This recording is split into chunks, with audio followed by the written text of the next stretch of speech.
Break के बाद हमारे स्पेशल बुलेटिन में एक बार फिर से आपका स्वागत है। हम बात कर रहे हैं अंधविश्वास ने ली जान। चिकित्सा विज्ञान की प्रगति के बावजूद आज भी समाज में व्याप्त अंधविश्वास जानलेवा साबित हो रहा है। अंबिकापुर के मेडिकल कॉलेज अस्पताल में रेबीज के कारण एक 55 वर्षीय महिला की मौत का दर्दनाक मामला सामने आया। महिला को 3 महीने पहले एक पागल कुत्ते ने काटा था, लेकिन परिजनों ने अस्पताल ले जाने के बजाय जड़ी बूटियों का भरोसा किया। मृतका की पहचान स्थारेन केरकट्टा जो 55 वर्षीय थी, निवासी ग्राम मकरी बंधा जसपुर के रूप में उनकी पहचान हुई है। परिजनों के अनुसार करीब 3 माह पूर्व महिला को एक पागल कुत्ते ने काट लिया था। रेबीज का इंजेक्शन लगवाने और उचित डॉक्टरी सलाह लेने के बजाय परिजन महिला का इलाज अंधविश्वास के चलते जड़ी बूटियों से कराते रहे। 3 महीने तक संक्रमण शरीर में फैलता रहा। जब महिला की तबीयत गंभीर रूप से बिगड़ी और उसमें रेबीज के लक्षण दिखने लगे, तब परिजनों ने उसे अंबिकापुर मेडिकल कॉलेज अस्पताल में भर्ती कराया। अस्पताल के आइसोलेशन वार्ड में महिला को रखा गया। डॉक्टरों के तमाम प्रयासों के बावजूद संक्रमण अंतिम चरण में होने के कारण उपचार के दौरान महिला ने दम तोड़ दिया। इस दौरान चिकित्सकों का कहना है कि रेबीज एक घातक बीमारी है जिसका 100% बचाव केवल एंटी रेबीज वैक्सीन से ही संभव है। कुत्ते, बिल्ली या किसी जंगली जानवर के काटने पर जख्म को तुरंत साबुन या बहते पानी से 10 से 15 मिनट तक धोएं। बिना देरी किए नजदीकी स्वास्थ्य केंद्र जाकर टीकाकरण कराएं। झाड़ फूंक या जड़ी बूटियों के चक्कर में पड़ना जानलेवा हो सकता है। इस घटना से सीख लेते हुए जागरूकता फैलाएं। अंधविश्वास किसी भी बीमारी का इलाज नहीं है, विशेषकर रेबीज जैसी स्थितियों में जहां समय पर लिया गया एक इंजेक्शन जान बचा सकता है।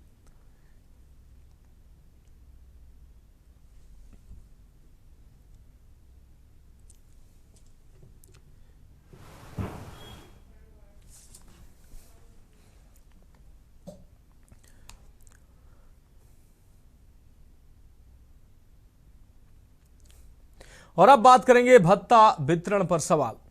इटावा नगर पालिका परिषद इटावा में निरस्त की गई बोर्ड बैठक के बावजूद सभासदों को दैनिक भत्ता वितरण एवं प्रस्तावों को पारित दिखाने का मामला सामने आया है। इस संबंध में सभासदों ने जिलाधिकारी को प्रार्थना पत्र सौंपकर पूरे प्रकरण की निष्पक्ष जांच की मांग की है। शिकायत में बताया गया है कि 16 जुलाई 2024 को प्रस्तावित बोर्ड बैठक को किसी कारणवश निरस्त कर दिया गया था। इसके बावजूद नियमों की अनदेखी करते हुए सभासदों को दैनिक भत्ता यानी कि डेली अलाउंस जो है वो वितरित कर दिया गया और प्रस्तावों को पारित दिखाकर स्वीकृत कर लिया गया।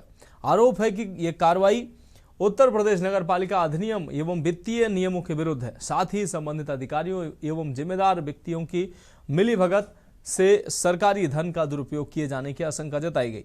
सभासदों ने जिलाधिकारी से मांग की है कि मामले की निष्पक्ष जांच कराई जाए, दोषी अधिकारियों और कर्मचारियों के खिलाफ सख्त कार्रवाई की जाए तथा अवैध रूप से वितरित भत्ते की वसूली कर निरस्त बैठक में पारित प्रस्तावों को तत्काल रद्द किया जाए। इसके अलावा भविष्य में ऐसी घटनाओं की पुनरावृत्ति रोकने के लिए ठोस दिशा निर्देश जारी करने की भी मांग की गई है। शिकायतकर्ताओं ने चेतावनी दी कि यदि समय रहते कार्रवाई नहीं की गई तो वे उच्च स्तर पर भी शिकायत करने को बाध्य होंगे।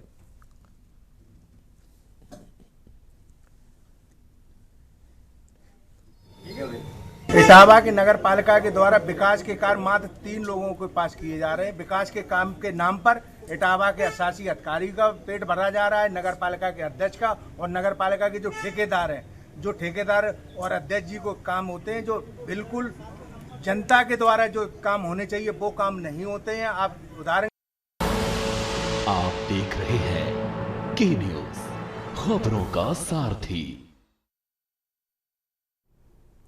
नमस्कार, मैं हूं मनोज मानस। हमारे स्पेशल बुलेटिन में आपका स्वागत है। और सबसे पहले हम बात करेंगे देश का गद्दार संदिग्ध गिरफ्तार।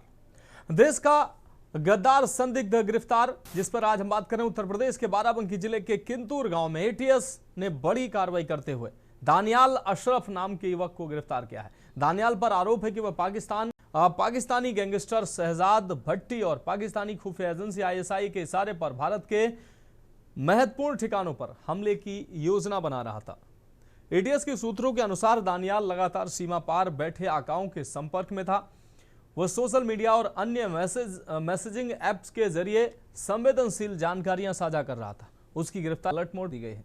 वहीं गिरफ्तारी के बाद दानियाल के माता पिता ने एटीएस की कार्य प्रणाली पर गंभीर सवाल खड़े किए हैं।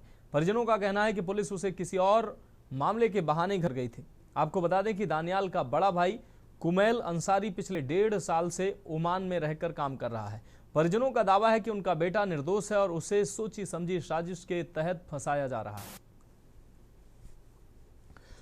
तो संदिग्ध के बैकग्राउंड को तलाशा जा रहा है। एटीएस को बड़ी कामयाबी मिली है। आईएसआई के इशारे पर हमले की साजिश रचने वाला संदिग्ध दानियाल गिरफ्तार किया गया है। संदिग्ध के बैकग्राउंड को ही तलाश रही है पुलिस। एटीएस को यह बड़ी कामयाबी हासिल हुई है।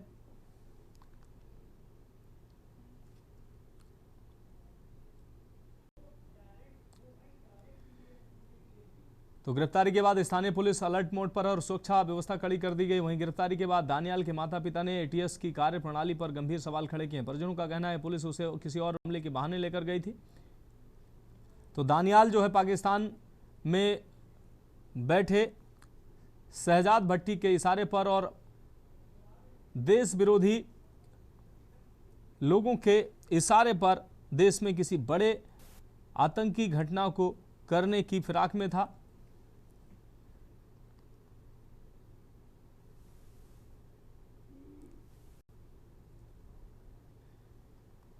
तो दानियाल पर आरोप है कि वह पाकिस्तानी गैंगस्टर शहजाद भट्टी और पाकिस्तानी खुफिया एजेंसी आईएसआई के इशारे पर भारत के महत्वपूर्ण ठिकानों पर हमले की योजना बना रहा था। एटीएस के सूत्रों के अनुसार दानियाल लगातार सीमा पार बैठे आकाओं के संपर्क में था। वह सोशल मीडिया और अन्य मैसेजिंग ऐप के जरिए संवेदनशील जानकारियां साझा कर रहा था। उसकी गिरफ्तारी के बाद स्थानीय पुलिस अलर्ट मोड पर है और सुरक्षा व्यवस्था कड़ी कर दी गई। वहीं गिरफ्तारी के बाद दानियाल के माता पिता ने एटीएस की कार्यप्रणाली पर भी सवाल खड़े किए हैं। तो एटीएस को यह बड़ी कामयाबी हासिल हुई है। तो उत्तर प्रदेश के बाराबंकी जिले के केतुर गांव में एटीएस ने यह बड़ी कार्रवाई करते हुए दानियाल अशरफ नामक युवक को गिरफ्तार किया। दानियाल पर आरोप है कि वह पाकिस्तानी गैंगस्टर शहजाद भट्टी और पाकिस्तानी खुफिया एजेंसी आईएसआई के लिए कार्य कर रहा था और देश के महत्वपूर्ण ठिकानों पर हमले की योजना बना रहा था।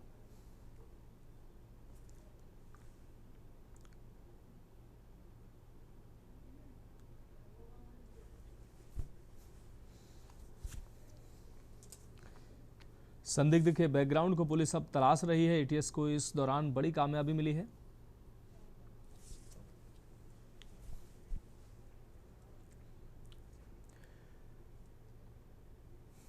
और अब बात करेंगे पद्मश्री फूलवासन बाई के अपहरण का प्रयास। राजनांद गांव में एक बड़ी अनहोनी उस वक्त टल गई जब पद्मश्री सम्मानित समाजसेवी फूलवासन बाई यादव के अपहरण की कोशिश को यातायात पुलिस की सतर्कता ने नाकाम कर दिया। यह घटना न केवल पुलिस की मुस्तैदी का उदाहरण बनी बल्कि आम लोगों में सुरक्षा के भरोसे को भी मजबूत कर गई। घटना की कहानी आपको बता दें, सुबह लगभग 10 बजे का समय था। पद्मश्री फूलवासन बाई यादव के घर के पास सड़कों पर सामान्य चहल पहल बनी हुई थी। इसी बीच कुछ संदिग्ध लोग फूलवासन बाई यादव के पास आए और उनसे कहा कि हमारी गाड़ी में एक विकलांग महिला बैठी है और वो आपकी बहुत बड़ी फैन है, आपके साथ एक सेल्फी लेना चाहती हैं। फूलवासन बाई उस विकलांग महिला जो स्कॉर्पियो कार में बैठी थी उनके पास पहुंची। तब इस दौरान जबरन फूलवासन बाई यादव को वाहन में बैठा दिया गया और फिर उन्हें वहां से अगवा कर लिया गया। स्थिति समझने से पहले ही मामला गंभीर हो चुका था। अपहरणकर्ताओं ने फूलवासन बाई को उनके गांव शुकुल देहान से इंदामरा के रास्ते राजनांद गांव शहर लाए और चिखली होते हुए खैरागढ़ मार्ग की ओर आगे बढ़ रहे थे। चिखली पुलिस के आगे पेट्रोल पंप के पास एक बड़ा नाला है और उसके आगे लगभग 20 मीटर की दूरी में यातायात पुलिस की टीम रोजाना की तरह अपने चालानी कार्रवाई को अंजाम दे रही थी। तभी घटना वाली स्कॉर्पियो कार भी वहां पहुंची और तभी मौके पर मौजूद यातायात पुलिस की टीम ने कार में चल रही असामान्य गतिविधियों को भांप लिया। प्रभारी नवरत्न कश्यप, साथ में जवान कपिल और सुखदेव साहू ने बिना समय गंवाए कार्रवाई शुरू की और तत्काल कार सहित 2 पुलिस, आपको बता दें 2 महिला, 2 पुरुष और पीड़ित फूलवासन बाई यादव को चिखली पुलिस को सौंप दिए। पुलिस चौकी चिखली की टीम ने तत्काल मामले की गंभीरता को समझते हुए जानकारी उच्च अधिकारियों को तक पहुंचाया और पीड़ित और आरोपियों को घटना पीड़ित के घर यानी पुलिस चौक सुकुल देहान को सौंप दिया। सुकुल देहान चौकी प्रभारी ने तत्काल राजनांद गांव शहर के अतिरिक्त पुलिस अधीक्षक कीर्तन राठौर और नगर पुलिस अधीक्षक आईपीएस वैशाली जैन को चौकी बुलाया और उनके आने के बाद पीड़ित से पूछताछ कर पूरे घटनाक्रम की जानकारी ली। साथ ही आरोपियों से भी कड़ाई से पूछताछ की। सूझबूझ से बची आपको बता दें अपहरण की यह घटना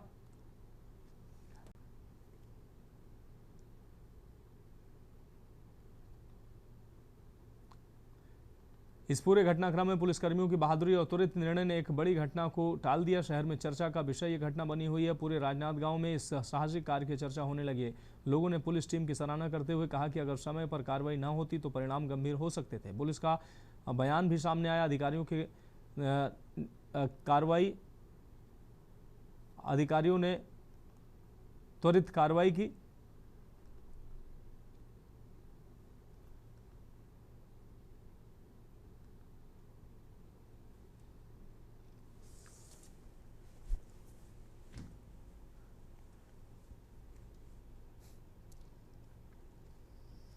फुलवासन जी का समूह चलता है जो कि बहुत ही फेमस है, तो वैसा ही एक समूह वो महिला भी खुशबू साहू बेवेतरा में चलाती है और वैसा ही कुछ बनना चाहती थी।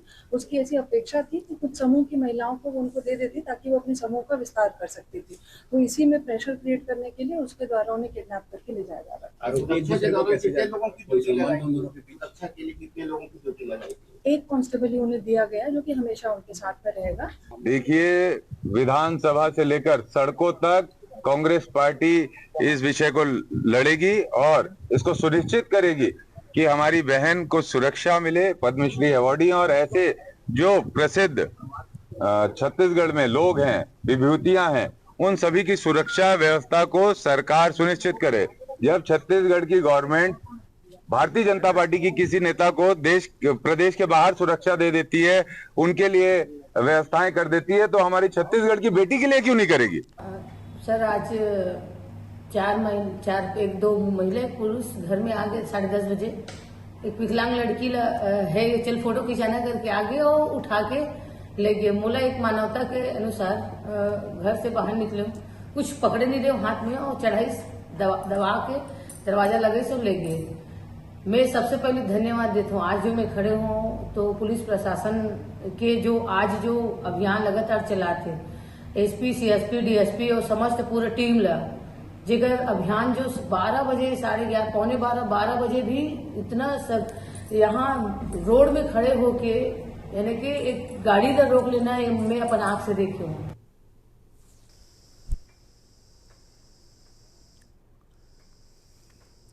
तो एसपी अंकिता शर्मा ने पूरी कहानी बताई।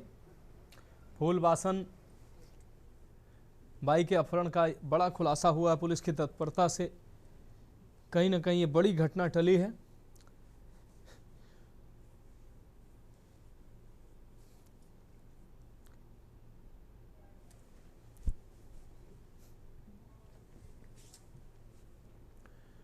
बढ़ेंगे अगली खबर की ओर, बात करेंगे करोड़ों के फर्जीवाड़े का मास्टरमाइंड गिरफ्तार। खबर कानपुर से, जहां पुलिस ने 1600 करोड़ के फर्जीवाड़े के मास्टरमाइंड महफूज आलम उर्फ पप्पू छुरी को गिरफ्तार कर लिया है, जिसका टीएमसी से कनेक्शन भी सामने आया है। श्यामनगर लूट कांड की जांच के दौरान पुलिस को करोड़ों रुपए के फर्जी ट्रांजैक्शन के तथ्य सामने मिले। पाया गया कि 16 बैंकों के 100 से अधिक खातों के माध्यम से करीब 3200 करोड़ रुपए से अधिक का लेन देन किया गया। आरोपी महफूज भोले भाले मजदूरों और बेरोजगारों के नाम से फर्जी फर्म बनवाने के साथ खाते खुलवाता था। तैयार की गई फर्जी फर्मों के जरिए करोड़ों रुपए इधर से उधर किए गए।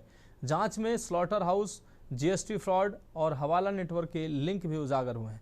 बताया गया कि बंगाल चुनाव परिणाम घोषित होने के बाद वह पश्चिम बंगाल से यहां लौटा था, जहां एक टीएमसी नेता ने उसे संरक्षण दे रखा था। पुलिस ने आरोपी के साले मेहताब आलम और बेटे मासूम को भी जेल भेज दिया है और अब ईडी, आयकर विभाग सहित अन्य जांच एजेंसियां भी जांच में जुट गई हैं, जिसमें टेरर फंडिंग एंगल भी शामिल है। तो लूट फर्जीवाड़े के आरोपी का टीएमसी कनेक्शन उजागर हुआ। बंगाल चुनाव परिणाम के बाद लौटते ही हुआ गिरफ्तार। फर्जी फर्मों के जरिए 1600 करोड़ का फर्जीवाड़ा का आरोप लगा है। कानपुर पुलिस को बड़ी कामयाबी मिली है। लूटकांड की जांच ने खोला करोड़ों का फर्जीवाड़ा। तो लूट फर्जीवाड़े के आरोपी का टीएमसी कनेक्शन सामने आया है।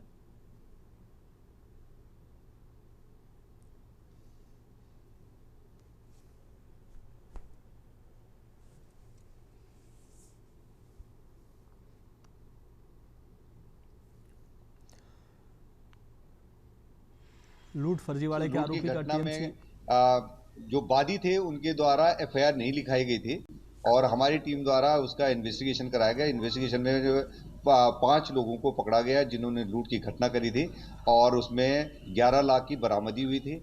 और जो वादी द्वारा इसको छुपाया इसलिए जा रहा था क्योंकि ये भारी मात्रा में इलीगल ट्रांजैक्शन करते थे, कैश विड्रॉल करते थे। जो महफूज उर्फ पप्पू छुरी है, इसका मेन सरगना था। ये कई भोले भाले लोगों के अकाउंट खुलवाना, लोन दिलाने के नाम पर, बीमा बनाने के नाम पर ये इनके अकाउंट खुलवाते थे, फर्जी जीएसटी फॉर्म रजिस्टर कराते थे। तो बंगाल चुनाव परिणाम के बाद लौटते ही गिरफ्तारी हुई है। फर्जी फर्मों के जरिए 1600 करोड़ का फर्जीवाड़ा किया गया। लूटकांड की जांच ने करोड़ों का फर्जीवाड़ा खोला है।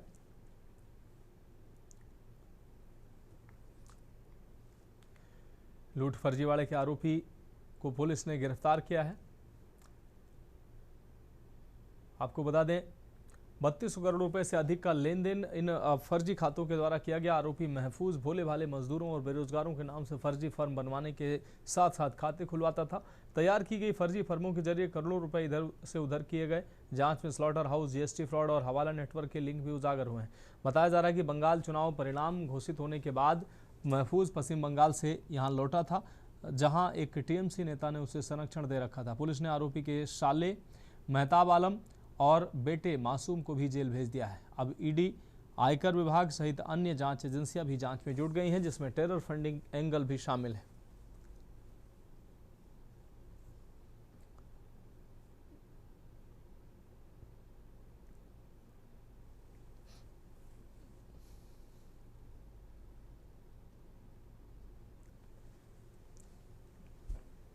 तो बंगाल चुनाव परिणाम के बाद लौटते ही गिरफ्तारी हुई है।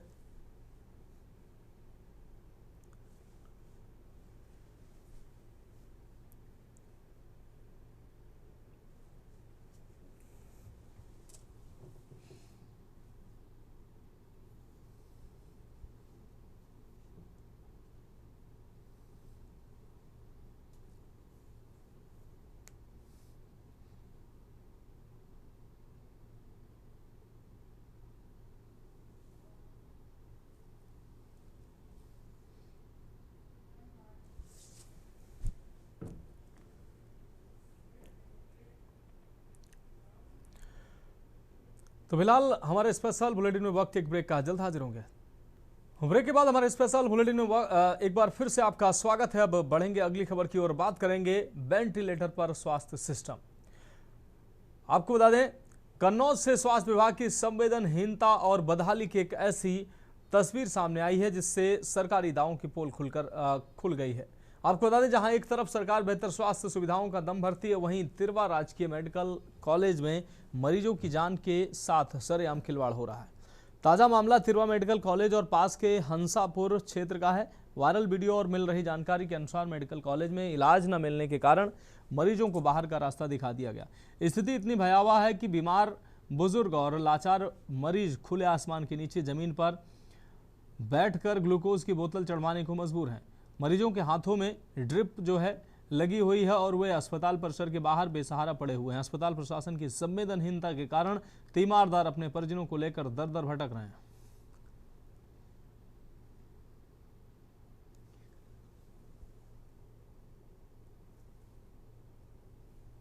तो जान से खिलवाड़ कर रहे हैं झोला छाप। बदहाल स्वास्थ्य व्यवस्था संवेदनहीनता की हदें पार कर रही है।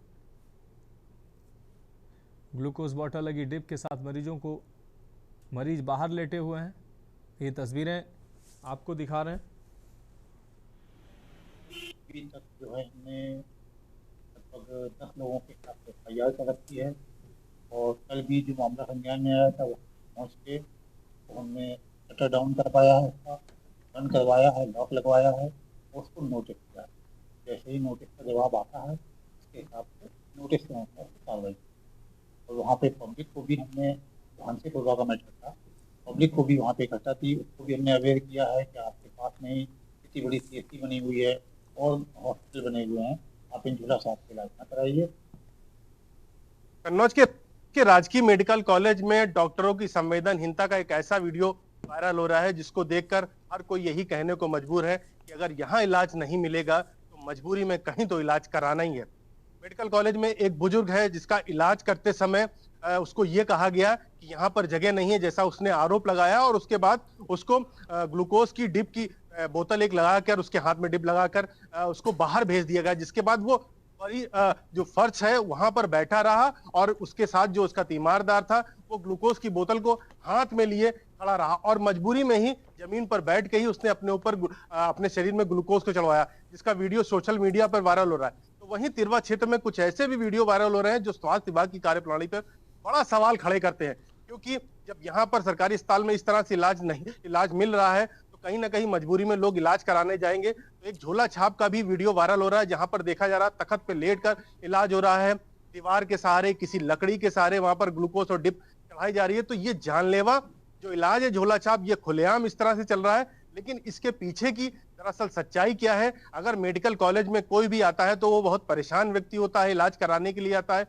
इसके बाद जब उसको इलाज नहीं मिलता और इस तरह की स्थिति होती है तो ये मैसेज आगे बढ़ता है, और आगे बढ़ने के बाद लोगों के अंदर ये भय का माहौल आ जाता है कि अगर हम लोग इस जगह जाएंगे तो वहां पर इलाज नहीं मिलेगा तो क्या करें। मजबूरी में उसके बाद उन लोगों को इस तरह झोला छाप के पास जाने के लिए मजबूर होना पड़ता है, और इन झोला छाप से अक्सर कहीं ना कहीं ऐसी सूचनाएं आती रहती हैं, जो कार्रवाइयां भले ही होती रहती हैं। स्वास्थ्य विभाग को जैसे ही इस मामले की जानकारी मिली तत्काल उस झोला छाप के ऊपर कार्रवाई करेगी, उसको सीज कर दिया गया और उसको नोटिस भी जारी किया गया।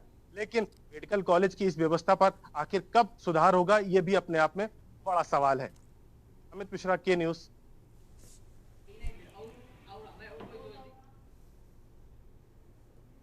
और अमित मिश्रा हमारे संवाददाता अधिक जानकारी के लिए हमारे साथ जुड़ गए हैं। अमित, मेडिकल कॉलेज में मरीजों का इलाज किस तरीके से हो रहा है, इस पर सवाल खड़े हो रहे हैं, लोगों की जान से किस तरीके से खिलवाड़ किया जा रहा है, स्वास्थ्य व्यवस्था पर कई सवाल अब खड़े हो रहे हैं, क्या कुछ अहम जानकारी देंगे? बिल्कुल बता दें, ये दो तस्वीरें हैं, अलग अलग तस्वीरें हैं। एक मेडिकल कॉलेज की है जहां पर लोग इस आस में आते हैं कि हमको अच्छा इलाज मिलेगा, गरीब तबके के लोग आते हैं, निःशुल्क इलाज मिलेगा, लेकिन इलाज किस तरह से मिल रहा है ये तस्वीरें अपने आप में सच बयां कर रही हैं। क्योंकि इलाज के नाम पे किस तरह से संवेदनहीनता दिखाई जाती है। ये बुजुर्ग कहीं दूर से आया होगा, कोई बड़ी बीमारी से ग्रसित होगा, इसके बाद इसको ग्लूकोज लगाया गया, डिप लगाई गई और इसको ये कह दिया गया कि तुम बाहर से, और ग्लूकोज की बोतल हाथ में ही इसको इनके तीमारदारों को दे दी गई और हाथ में ही लेकर ये जमीन पर बैठ के कैसे ग्लूकोज चढ़ रहा होगा, कैसे इसको वहां पर किस तरह से तमाम तरीके की समस्याओं का सामना करना पड़ रहा होगा। तो वहीं दूसरी तस्वीर झोला छाप की है, क्योंकि इस समय कन्नौज जिले में क्योंकि बीमारियों का सीजन भी चल रहा है और झोला छाप लगातार बढ़ते चले जा रहे हैं। तो स्वास्थ्य विभाग की ये जो लापरवाहियां हैं ये अब खुलकर सामने देखने को मिल रही हैं, क्योंकि जब सरकारी अस्पतालों में इस तरह से इलाज मिलेगा तो लोग कहीं ना कहीं जाने को मजबूर हो जाते हैं झोला छाप के पास में, और वहीं बड़ी घटना भी हो जाती है। लगातार सूचनाएं आती रहती हैं कि झोला छाप के इलाज से कई मौतें हो गई, कई केसेस बहुत ज्यादा बिगड़ गए हैं। तो स्वास्थ्य विभाग को इस चीजों को गंभीरता से लेना होगा, लेकिन गंभीरता से लेने वाली तस्वीर भी ये मेडिकल कॉलेज की तो बिल्कुल दिख भी नहीं रही है, क्योंकि मेडिकल कॉलेज में जिस तरह की ये तस्वीर है ये कोई भी व्यक्ति देखेगा तो वो हैरान हो जाएगा कि मेडिकल कॉलेज जैसी जगह पर अगर इस तरह से इलाज मिल रहा होगा तो इस इलाज में आखिर किस तरह से उसकी समस्या का समाधान होगा, किस तरह से जो बीमार व्यक्ति होगा उसको आराम मिलेगा। क्योंकि जब वो जमीन पर बैठकर अगर ग्लूकोज चढ़वा रहा है तो कैसे उसकी जो बीमारी होगी वो मानसिक रूप से तैयार होगा, नहीं तैयार होगा। और ये तस्वीरें जब आगे बढ़ती हैं तो कहीं ना कहीं विचलित करती हैं, जिसके बाद लोग इन तस्वीरों को देखकर डरते हैं और यही रुख अपना मोड़ देते हैं झोला छाप का आतंक भी यहीं पर हो जाता है। क्योंकि हमारे यहाँ आओ, जैसा वो लोग आओ, बहुत पैसे में इलाज कर देंगे, अच्छा इलाज कर देंगे, तुरंत आराम मिल जाएगा, तो तमाम तरीके के प्रलोभन मिलते हैं, जिसके बाद ये वाली जनता झोला छाप के पास चली जाती है और वहां कई ऐसी घटना उनको खुद ही खामियाजा भुगतना पड़ता है। लेकिन स्वास्थ्य सारी तस्वीरें देखता है और इस तरह की तस्वीरें अब आम हो चली हैं, जो लगातार सामने आती रहती हैं, लेकिन कार्रवाइयां होती दिखती नहीं है, और जिसकी बानगी ये कन्नौज में देखने को मिली है। फिलहाल ये तस्वीरें अपने आप में बहुत कुछ बयां कर रही हैं। स्वास्थ्य सिस्टम की ये पोल खुद ही खोल रही है, क्योंकि एक तरफ झोला छाप का आतंक लगातार बढ़ रहा है, बड़े ही कार्रवाइयां होती हैं, लेकिन कहीं ना कहीं इधर उधर से अपनी सेटिंग बढ़ाकर ये दोबारा अपना फिर धंधा चालू कर देते हैं। और जब सरकारी सिस्टम में कोई दवा लेने जाता है तो इस तरह से इलाज होता है जो कहीं ना कहीं लोगों को सोचने पर मजबूर कर देता है। जी हाँ, बिल्कुल अमित, इस तमाम जानकारी के लिए आपका बहुत शुक्रिया। तो स्वास्थ्य सिस्टम वेंटिलेटर पर मेडिकल कॉलेज के बाहर जमीन पर इलाज होता नजर आया है। दो तस्वीरें हमने आपको दिखाई, एक झोला छाप डॉक्टर किस तरीके से इलाज कर रहे हैं, मजबूर हैं लोग वहां जाने के लिए, दूसरी तरफ मेडिकल कॉलेज की व्यवस्थाएं।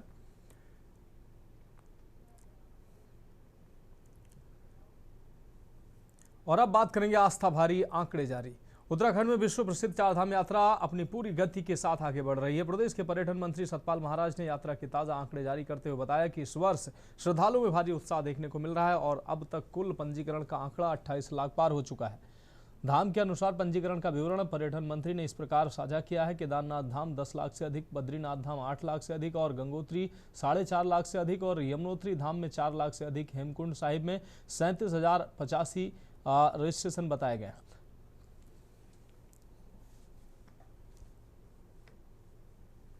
इसके साथ साथ तो पवित्र अभी जो पंजीकरण हुए हैं, यमुनोत्री के अंदर 4,78,115 लोगों ने पंजीकरण करवाया है। गंगोत्री में 4,94,838, केदारनाथ में 10,07,613, बद्रीनाथ में 8,56,923, हेमकुंड साहब में 37,085। ये 4 धामों के अंदर जो पंजीकरण हुए हैं, ये 28,74,624 यात्रियों ने अपना पंजीकरण कराया है। राजेश वर्मा ब्यूरो चीफ हमारे साथ हमारे ब्यूरो चीफ उत्तराखंड से जुड़ चुके हैं। राजेश जी, उत्तराखंड में चारधाम यात्रा चल रही है और ये पवित्र यात्रा जो है हर दिन नए आंकड़े जो है नए जो इतिहास रच रही है। अब तक जो 28 लाख पंजीकरण हो चुके हैं जिसको प्रशासन ने जारी किया है, क्या कुछ अहम जानकारी देंगे हमारे दर्शकों को? यात्रा का आगाज 19 मई से हो चुका था और 22 मई तक जो है 23 मई तक तमाम जो चारों कपाट हैं वो जो है अपने विधि विधान के अनुसार जो है वो खुल गए थे। बद्रीनाथ की बात करें, गंगोत्री की बात करें, यमुनोत्री की बात करें या फिर बाबा केदार की बात करें, तो देखिए लगातार जो श्रद्धालु का आंकड़ा है उसमें कहीं ना कहीं बड़ा इजाफा जो है वो देखने को मिल रहा है। अब तक की बात करें तो देखिए आंकड़ा जो है वो 28 लाख पंजीकरण जो है अभी तक हो चुके हैं और ये संख्या यानी कि अगले 24 घंटे में जो है लगभग 30 लाख के पार होने की संभावना जो है वो यहाँ पर दिखाई दे रही है। इसके साथ साथ देखिए अगर बात करते हैं तो अभी तक केदारनाथ में ही जो है 10 लाख से ज्यादा श्रद्धालुओं ने दर्शन कर लिए हैं और वहीं बद्रीनाथ में 8 लाख से ज्यादा जो है श्रद्धालु बाबा बद्रीनाथ के जो है वो दर्शन कर चुके हैं। वहीं गंगोत्री और यमुनोत्री की भी बात करें तो मानस जो है ये इसमें भी 4-4 लाख श्रद्धालु जो है इन धामों में पहुंच चुके हैं और अब जो तैयारी है वो हेमकुंड साहिब की है क्योंकि वो भी जल्द कपाट खुलने वाले हैं। इसके साथ साथ देखिए तैयारियों को लेकर धामी सरकार पहले से ही जो है सजग थी और सुगम सुरक्षित यात्रा का जो भरोसा है वो धामी सरकार ने शुरू से ही देशवासियों को, प्रदेशवासियों को जताया है। और अब ये बड़ी बात है कि लगातार श्रद्धालु बढ़ रहे हैं और इससे पहले भी अगर देखा गया है तो पिछले साल के आंकड़ों की बात करते हैं मनोज तो 52 लाख से ज्यादा श्रद्धालुओं ने चारों धामों के दर्शन किए थे। लेकिन इस बार ये आंकड़ा जो है फिलहाल महज ही अगर बात करते हैं तो ये 10 से 15 दिनों के बीच में ही श्रद्धालुओं की संख्या लगभग 10 लाख से पार हो चुकी है जो श्रद्धालु जो दर्शन कर चुके हैं और जो पंजीकरण इस समय फिलहाल हुए हैं वो 28 लाख के पार हुए हैं। तो इससे आंकड़ा लगाया जा सकता है कि जो आने वाली और समय है यानी कि जो समय पीरियड है जो चारधाम यात्रा का जो 6 मार्च के लिए खुली है तो उसमें ये आंकड़ा जो है जो पिछले साल 52 लाख का था उसको भी जो है धामी सरकार उसका लक्ष्य है कि ये आंकड़ा जो है वो पार जाए। और यही वजह है कि धामी सरकार लगातार प्रयास कर रही है कि जो चारधाम यात्रा है उसमें किसी भी तरीके की कोई भी समस्या जो है श्रद्धालुओं को ना आए। उचित खान पान से लेकर रहने की व्यवस्था जो है उनकी वहां पर हो, चिकित्सा स्वास्थ्य से लेकर तमाम व्यवस्थाएं जो है वो चारों धामों पर जो है धामी सरकार की तरफ से की गई है। और देखिए आंकड़ा लगातार मनोज बढ़ता नजर आ रहा है और जल्द ही ये आंकड़ा और भी जो है लाखों की संख्या को पार करते हुए नजर आएगा। मानस हाँ बिल्कुल राजेश जी, इस तमाम जानकारी के लिए आपका बहुत शुक्रिया। तो चारधाम यात्रा के आंकड़े फिलहाल जारी किए गए हैं, लगातार आंकड़े जो है नया रिकॉर्ड बनाते नजर आ रहे हैं।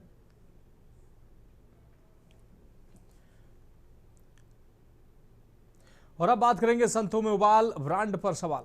उत्तर प्रदेश के प्रयागराज में प्रयागराज संगम नाम से बेची जा रही शराब को लेकर साधु संतों में भारी आक्रोश व्याप्त है। संतों ने इसे करोड़ों हिंदुओं की आस्था के साथ भद्दा मजाक बताते हुए सरकार से तत्काल इस ब्रांड पर प्रतिबंध लगाने और दोषियों के खिलाफ कड़ी कार्रवाई करने की मांग की है। आपको बता दें कि तीर्थराज प्रयाग के संतों का कहना है कि संगम केवल 3 नदियों का मिलन स्थल नहीं है बल्कि ये दुनिया के सबसे बड़े धार्मिक समागम कुंभ का साक्षी है। संतों ने स्पष्ट शब्दों में कहा कि शराब जैसी वस्तु के साथ प्रयागराज और संगम जैसे पवित्र शब्दों का इस्तेमाल करना धार्मिक भावनाओं को आहत करने वाला कृत्य है। संगम वो स्थान है जहां करोड़ों लोग पापों से मुक्त होने की कामना लेकर आते हैं। ऐसे पावन नाम का उपयोग नशे की वस्तु के लिए करना निंदनीय है।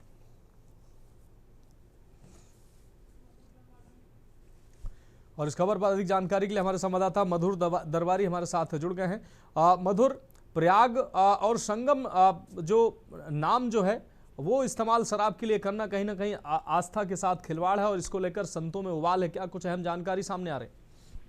देखिए मनोज, मैं आपको बता दूं कि साधु संतों में ये जो आक्रोश है ये बहुत ज्यादा बढ़ गया है, क्योंकि प्रयागराज में एक ऐसे जो है यहाँ पे दिखाई पड़ा है जहाँ पे संगम नाम से जो है एक ब्रांड को जो है यहाँ पे लॉन्च किया गया है। और लॉन्च करने के बाद यहाँ पे उसको जो है पूरे मार्केटिंग उसकी की जा रही है।